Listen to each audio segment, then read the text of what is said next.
तो देश भर में फिर से मौसम का मिजाज जो है बदलेगा। 18 राज्यों में बारिश का अलर्ट है। इस बीच हमारे साथ हमारे संवाददाता जुड़ गए। उपेंद्र सिंह राणा हमारे साथ जुड़ गए हैं देहरादून से।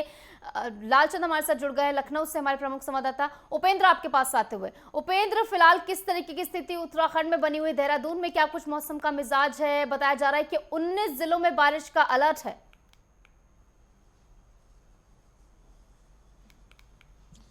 देखिए, अगर उत्तराखंड की अगर बात की जाए तो जिस तरीके से उत्तराखंड के 5 जिलों में भारी बारिश का अलर्ट जो है मौसम विभाग की ओर से जारी की गई है। मौसम विभाग की ओर से साफ तौर पर एडवाइजरी जो है वो जारी की गई कि आने वाले जो 2 या 3 दिन हैं यहाँ पर जो है भारी बारिश जो है वो देखने को मिल सकती है। देहरादून समेत जो उत्तराखंड के जो पहाड़ी इलाके हैं वहाँ सबसे ज़्यादा बारिश होने की संभावनाएं जो है वो जताई गई है, जिसमें टिहरी, नैनीताल, अल्मोड़ा, बागेश्वर, पिथौरागढ़, चमोली और रुद्रप्रयाग, इन जगहों पर जो है ज़्यादातर बारिश होने की संभावनाएं जो है मौसम विभाग की ओर से जारी किया गया है। उसके साथ ही कई जगहों पर जो है हल्की से मध्यम बारिश जो है वो लगातार देखने को मिल सकती है। हालांकि देहरादून की अगर बात की जाए तो कल से लगातार रुक रुक कर बारिश जो है वो लगातार हो रही है। अभी भी काले बादल जो है वो छाए हुए हैं। माना यह जा रहा है कि जैसे जैसे दिन चढ़ेगा उसके बाद जो है बारिश का सिलसिला फिर से देहरादून में शुरू हो जाएगा और अन्य जिलों में भी इसी तरीके की स्थिति जो है वो बनी हुई है। वहीं अगर उत्तराखंड की अगर बात की जाए तो यहाँ पर जिस तरीके की बारिश लगातार हो रही है ऐसे में कई छोटी बड़ी सड़कें जो है वो क्षतिग्रस्त हुई हैं। उनको खोलने की तैयारी में प्रशासन जो है वो जुटा हुआ है। पीडब्ल्यूडी विभाग और बीआरओ की जो टीमें हैं वो लगातार सड़क को खोलने का काम कर रही है। कई जगहों पर जो है गाँव का संपर्क मार्ग जो है वो टूट चुका है क्योंकि लगातार बारिश जो है उत्तराखंड में हो रही है। देहरादून के मसूरी क्षेत्र में कल देर रात हुई बारिश के चलते जो है काफ़ी नुकसान जो है वहाँ पर देखने को मिला है। वहीं अगर केदारनाथ के भीमबली की अगर बात की जाए तो कल देर शाम जिस तरीके से वहां पर एक बड़ा भूस्खलन जिस तरीके से हुआ है और पूरा मलबा जिस तरीके से मंदाकिनी नदी में आया है और मंदाकिनी नदी का पानी रुक गया है, ऐसे में वहां पर तालाब जैसी स्थिति जो है वो बनी हुई है। हालांकि किसी प्रकार की कोई जनहानि अभी तक नहीं हुई है, लेकिन प्रशासन का यह दावा है कि जैसे ही मलबा को हटाया जाएगा तो ऐसे में मंदाकिनी नदी से जो संपर्क जितने भी जो क्षेत्र आते हैं वहां पर जल स्तर बढ़ने से जो है नुकसान होने की आशंका जो है वो बढ़ सकती है। ऐसे में सभी को अलर्ट पर रहने के दिशा निर्देश जो है वो दिए गए हैं क्योंकि भारी भूस्खलन के चलते जो मंदाकिनी नदी का जो जल स्तर है वो रुक गया है। वहां पर तालाब जैसी स्थिति बन चुकी है। ऐसे में रुद्रप्रयाग से लेकर तमाम जगहों पर जो भी मंदाकिनी के जो और जो उसकी सहायक नदियां हैं उसके संपर्क में जो भी नदियां जो आती हैं और जो क्षेत्र आते हैं वहां पर सभी को अलर्ट पर रहने के दिशा निर्देश जो है वो जारी कर दिए गए हैं। अनाउंसमेंट जो है वो लगातार प्रशासन की टीम की द्वारा जो है वो किया जा रहा है क्योंकि लगातार जो भूस्खलन के चलते जो स्थिति बन रही है ऐसे में सभी को अलर्ट पर रहने के दिशा निर्देश जो है वो जारी किए गए हैं। हालांकि पिछली जो लिंचौली में जिस तरीके से जो भूस्खलन हुआ था ऐसे में जो केदारनाथ का जो पैदल रूट था वो लगभग 11 से 12 किलोमीटर जो है पैदल रूट जो है वो बह चुका था। वहां पर भी पीडब्ल्यूडी विभाग की ओर से काम जो है वो किया जा रहा है। हालांकि दावा किया जा रहा है कि 2 सप्ताह के अंदर जो है मार्ग को खोला जाएगा, लेकिन जिस तरीके की स्थिति और जिस तरीके से भूस्खलन वहां पर हुआ है तो उम्मीद ये जताई जा रही है कि अभी काफी समय जो है उस मार्ग को खोलने में जो है बनने में जो है वो लग सकता है। लेकिन उसके साथ साथ अगर देखा जाए तो अन्य जनपदों में इसी तरीके की स्थिति जो है वो बनी हुई है। कुमाऊं क्षेत्र के बागेश्वर हो, पिथौरागढ़ हो, नैनीताल हो, इन जगहों पर भी भारी बारिश जो है वो लगातार हो रही है। वहां पर भी कई सड़कें जो है भूस्खलन की चपेट में जो है वो आई हुई है। जी, और सभी जो सड़कें बाधित है उन्हें खोलने का काम लगातार प्रशासन की ओर से किया जा रहा है। सीएम धाम में खुद पूरी स्थितियों को लेकर जो है वो संज्ञान ले रहे। इस बीच हमारे साथ लालचंद भी हमारे प्रमुख संवाददाता लखनऊ से बने हुए हैं। लालचंद, किस तरीके की स्थिति लखनऊ में है? क्या कह रहा है मौसम का मिजाज और मौसम विभाग का क्या कुछ कहना है, क्योंकि 19 जिलों में बारिश को लेकर अलर्ट है?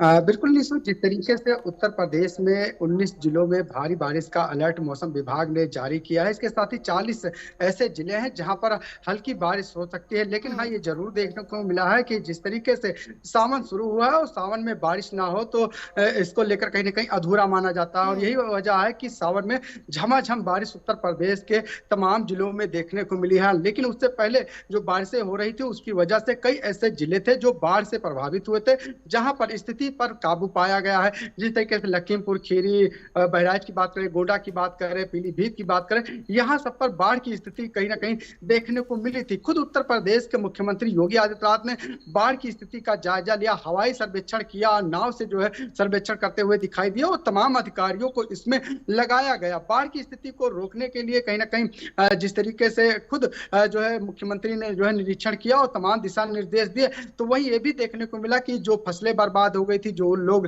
का घर बर्बाद हो गया था, जो सड़कें बर्बाद हो गई थी, जो पुल बर्बाद हो गए थे, कहीं ना कहीं बाढ़ की स्थिति काफी भयानक उत्तर प्रदेश के जो नेपाल से सटे जिले हैं वहां पर देखने को मिली है। लेकिन अब उन व्यवस्थाओं को जो है संचित किया जा रहा है, उनको सुधारा जा रहा है और जो नुकसान हुआ था उनको मुआवजा भी सरकार की तरफ से दिया जा रहा है। लेकिन जिस तरीके से एक बार फिर से मौसम विभाग ने भारी बारिश का अलर्ट जारी किया है और लोगों को जो है भी अलर्ट किया है, जिससे कि भारी बारिश से लोगों को बचाया जा सके, क्योंकि अक्सर देखने को मिलता है कि जब बारिश होती है कई जगहों पर सड़कें जो है डूब जाती है, कई जगहों पर गड्ढे बन जाते हैं, सड़कें टूट जाती हैं और लोगों को जो है दिक्कतों का सामना करना पड़ता है, कभी कभी हादसे भी हो जाते हैं। ऐसे में कहीं ना कहीं मौसम विभाग की तरफ से अलर्ट तो जारी किया गया है, लेकिन ये जरूर देखने को मिला है कि जिस तरीके से भीषण उमास गर्मी हो रही थी, लोग परेशान रहते थे, उससे कहीं ना कहीं लोगों को अब राहत मिली है और कहीं ना कहीं मौसम में कहीं ना कहीं गिरावट देखने को मिली है। जो तापमान में है उसमें गिरावट देखने को मिली है और यह माना जा रहा है कि आने वाले 4 से 5 दिनों में और भी ज्यादा बारिश हो सकती है, जिसको लेकर मौसम विभाग ने पहले ही अलर्ट जारी कर दिया है। जी बिल्कुल, मौसम विभाग की ओर से पहले 18 राज्यों में जो है वो बारिश का अलर्ट है। आपके पास आते हैं उपेंद्र। देखिए उपेंद्र, हमने देखा बीते दिनों स्थिति जो है वो बेहद खराब थी। इसी के साथ सीएम धामी जो है वो लगातार इसको लेकर संज्ञान ले रहे थे, बैठकों का दौर लगातार जारी था। तो फिलहाल क्या कुछ उनकी ओर से खास दिशा निर्देश जारी किए गए हैं उन लोगों के लिए, खासकर जो कि नदियों नालों के पास रहते हैं, उनको विस्थापित करने के लिए क्या कुछ विशेष अलर्ट जो है या इंतजामात जो है प्रशासन की ओर से किए गए हैं? कैंप्स की क्या कुछ व्यवस्था?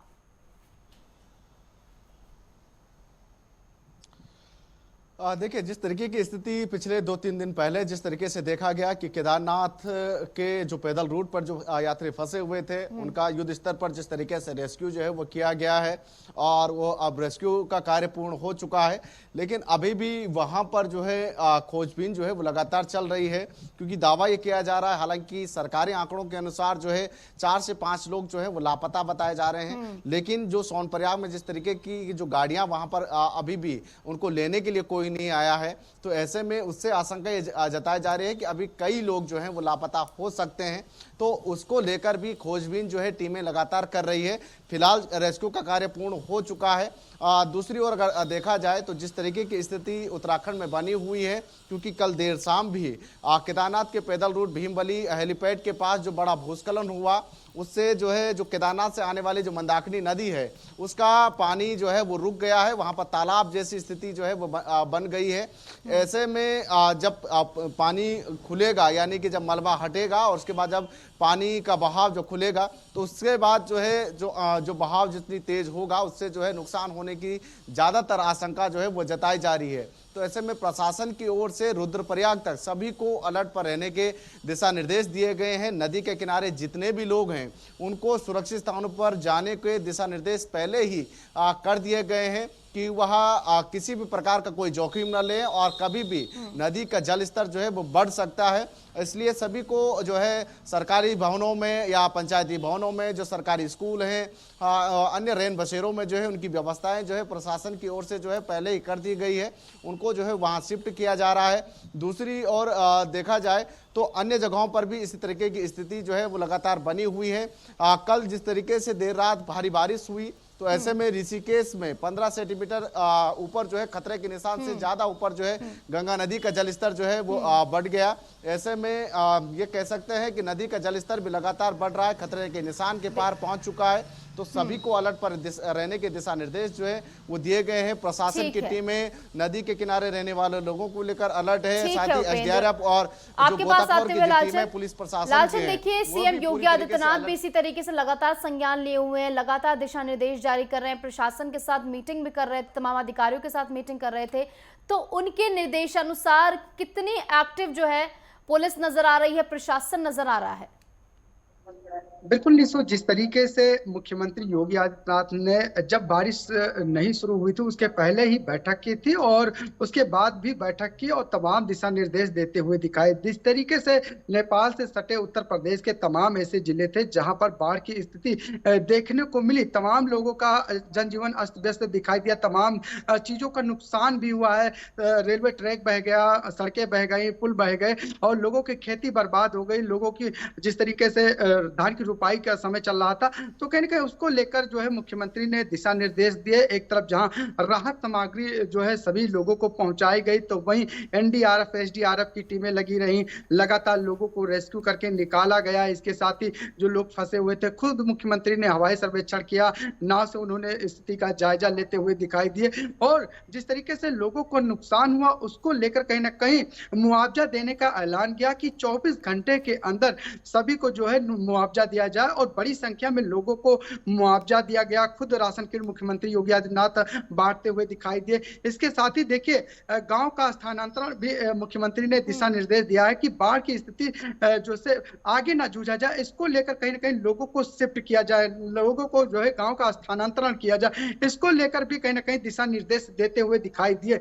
लेकिन जिस तरीके से उत्तर प्रदेश एक बड़ा प्रदेश है और बड़ा प्रदेश होने के नाते यहाँ पर कहीं ना कहीं कई जगहों पर जो है बाढ़ की स्थिति देखने को मिलती है, कई जगहों पर जो है सूखे की स्थिति देखने को मिलती है। जिस तरीके से धान की रुपाई इस समय चल रही है, किसानों के लिए कहीं ना कहीं ये जो बारिश होती है वो कहीं ना कहीं अमृत के समान होती है, क्योंकि कई ऐसे जिले हैं जहां पर अभी भी बारिश बहुत ज्यादा जो है जरूरी है। जिस तरीके से चाहे लखनऊ की बात कर ली जाए, चाहे बाराबंकी की बात कर ली जाए, चाहे अयोध्या की बात कर ली जाए, चाहे अम्बेडकर नगर की बात की जाए, रायबरेली की बात की जाए, यहाँ पर भी अभी भी बारिश की बहुत ज्यादा जरूरत है किसानों को, क्योंकि जब उनकी फसलें अच्छी होंगी तो जाहिर सी बात है कि राशन की कमी नहीं हो पाएगी और लोगों को जो है राशन उपलब्ध हो पाएगा। यही वजह है कि एक तरफ तो जहां बारिश से बहुत ही ज्यादा किसानों को फायदा होने वाला है, वहीं कई जगहों पर बारिश की वजह से नुकसान भी हो रहा है। उसको लेकर प्रशासन की मुश्किलें भी इससे बढ़ने वाली है, क्योंकि पसीने छुटाती हुई जो स्थिति है नजर आ रही है, क्योंकि तमाम जगहों पर बाढ़ जैसी स्थिति बनी हुई है। प्रशासन के ऊपर जिम्मा है कि स्थिति को संभाला जाए।